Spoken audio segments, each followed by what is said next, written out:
All right, Shalom. First, I'd like to start by saying all praise to Yahweh by Shem Shai, by Shem Kakadash.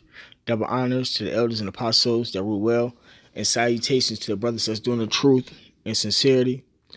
This here is a lesson on what's going on in Chicago. It says in Chicago, striking teachers argue working conditions are key to improving schools, and the number one thing that these schools need is the money, to help improve the schools in Chicago.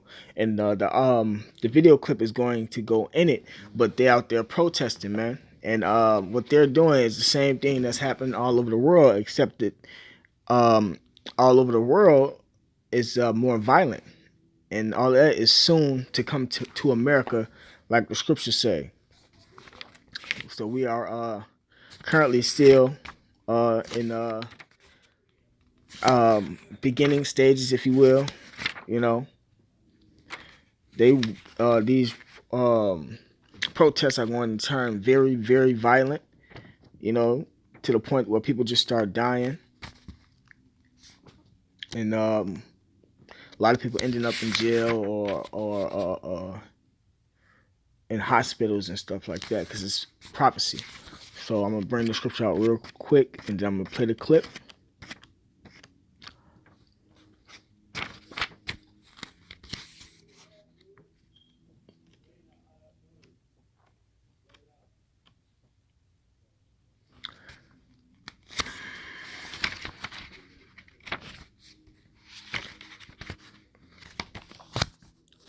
The second Ezra chapter 15 verse I'm starting at verse 16. It says, "For there shall be sedition among men, and invading one another. They shall not regard their kings nor princes." Right. So these seditions, these uproars of the people coming up against their government, that's what's going to come to America, man. Invading one another, they should not regard their kings nor princes, right? And they're gonna start killing off their uh, uh, uh, kings and princes, which represents their leaders, as far as like presidents and governmental officials, or they princes, their so-called leaders of their community, their senators and stuff like that. This right here is just the beginning stages of it, though.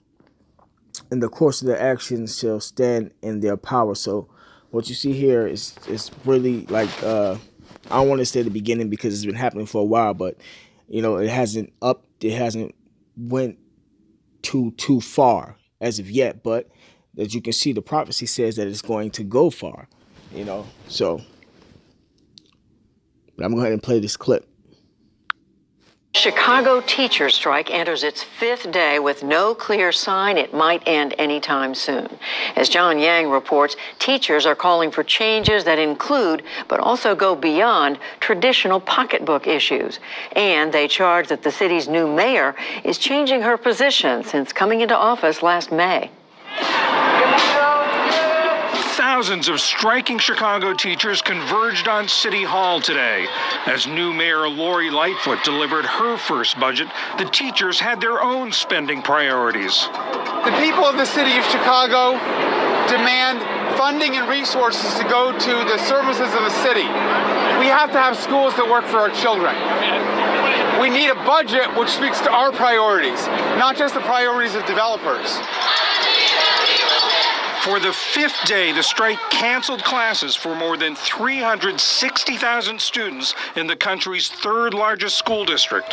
The city and the Chicago Teachers Union are at odds over several issues, including higher salaries, smaller class sizes, and the union's demand for additional support staff, including nurses, counselors, and librarians.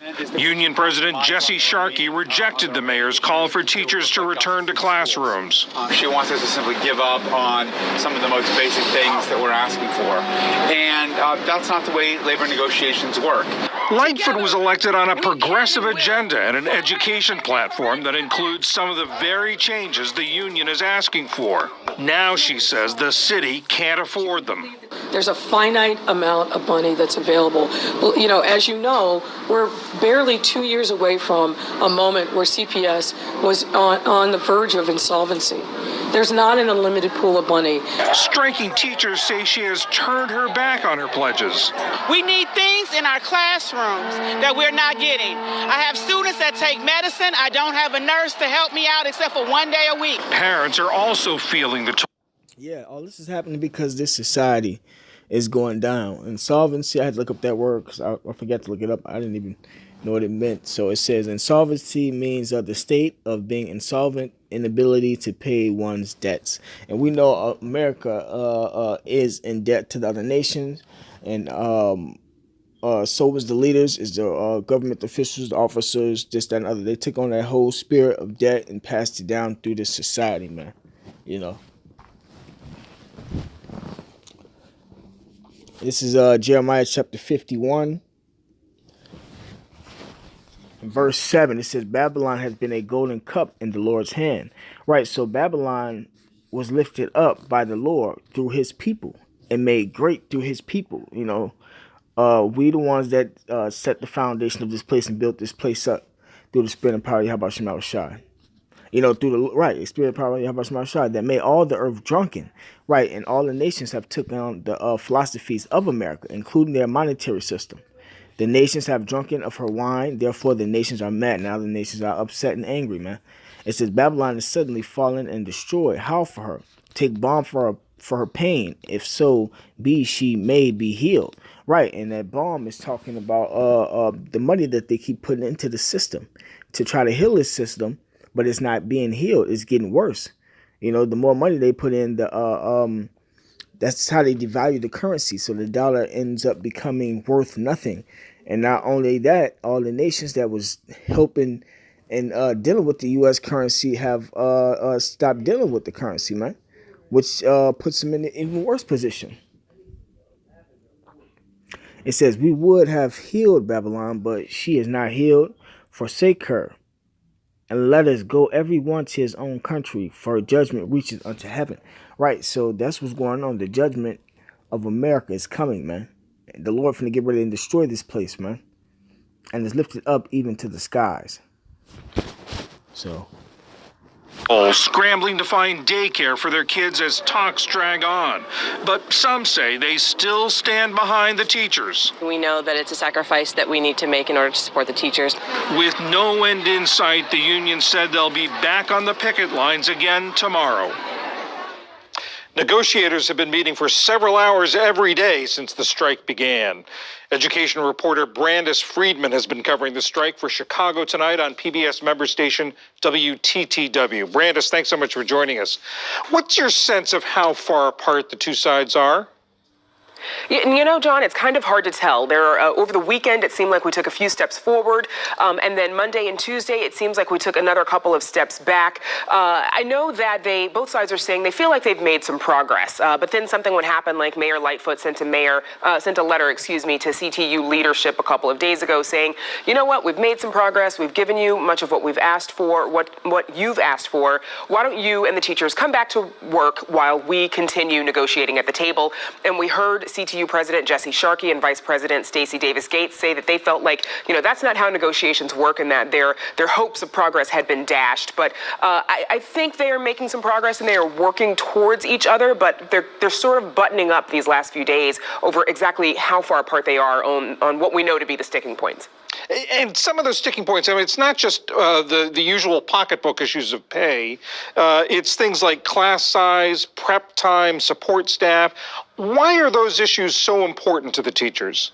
The union says that they are looking to make that they're on the precipice of one of the most important contracts for Chicago Public Schools, because they want this contract to be the one that makes Chicago Public Schools into what they keep referring to as the schools that Chicago students deserve. I think they have attempted to make the case, of course, that their working conditions are student learning conditions. And in the absence of these nurses and librarians and social workers and counselors, teaching the students, educating them is harder because they're not getting all of their needs met. And so they see this as their responsibility to take on and to get it in writing in the contract to improve the schools for their students.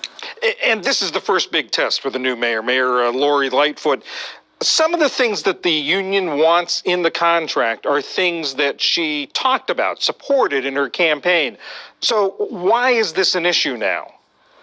So she did support much of what CTU was arguing for, but she did not say, I'm going to put it in the CTU contract. So a lot of folks will say that some of what CTU is asking for, affordable housing, for example, does not belong in the teachers' collective bargaining agreement. The teachers union has argued that they want it in the contract because they don't trust politicians. Just because she campaigned on these issues doesn't mean that she's actually going to make good on them. For Mayor Lightfoot's part of it, she says that she campaigned on these issues and that some of them have been written into the Chicago Public Schools budget that was passed back in August. CTU says that's not good enough. We need it in the contract so that we have enforcement mechanisms to hold you accountable, to hold you to what you say. This is putting a hardship on a lot of parents in Chicago who've got to find things for their kids to do during the day now that classes have been canceled. How much support is there from for the teachers, from the parents, and is there danger that it's going to go away as this goes on?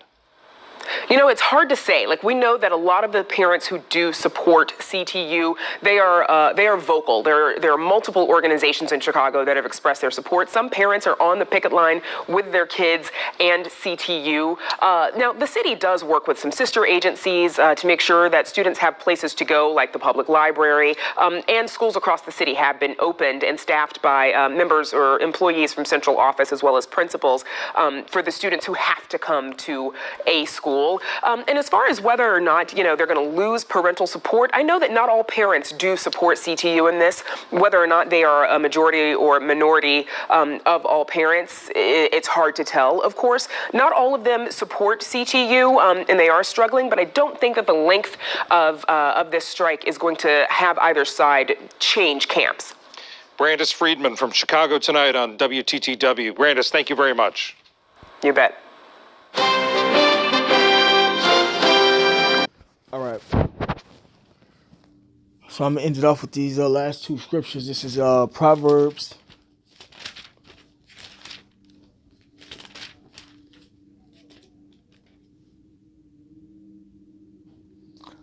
chapter 29, verse 2. It says, when the righteous are in authority, the people rejoice. But when the wicked beareth rule, the people mourn. Right? So the people are mourning, man, because the wicked is in rulership right now, man. Going back to Job chapter 29. Give me 1 second.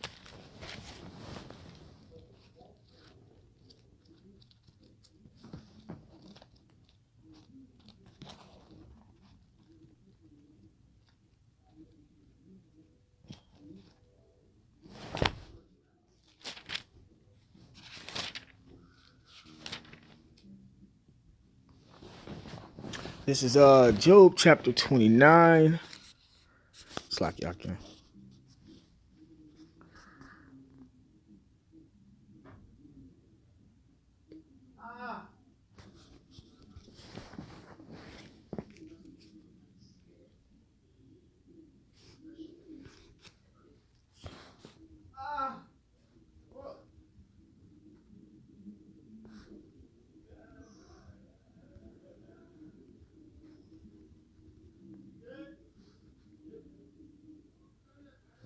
It's like I said, Job 29. I'm tripping. This is Job chapter 9, verse 24. It says, the earth is given into the hand of the wicked. Right, so this white man is the wicked. Esau, the Edomite, is the wicked that's ruling this world. Which got the whole world in mourning behind his policies. And his oppression and his slavery and witchcraft. The earth is given, so Job chapter 29, verse 24, the earth is given into the hand of the wicked. He covered the faces of the judges thereof. If not, where and who is he? Right? Starting from Yahweh to Yahushua to all the prophets, man. They all are black men, Israelites, and the world doesn't know that, which means the world doesn't know the truth, which is the reason why the world is in chaos the way it is,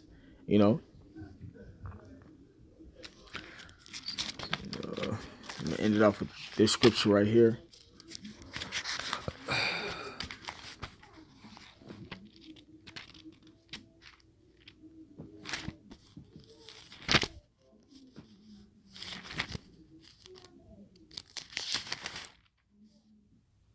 This is Isaiah chapter 33,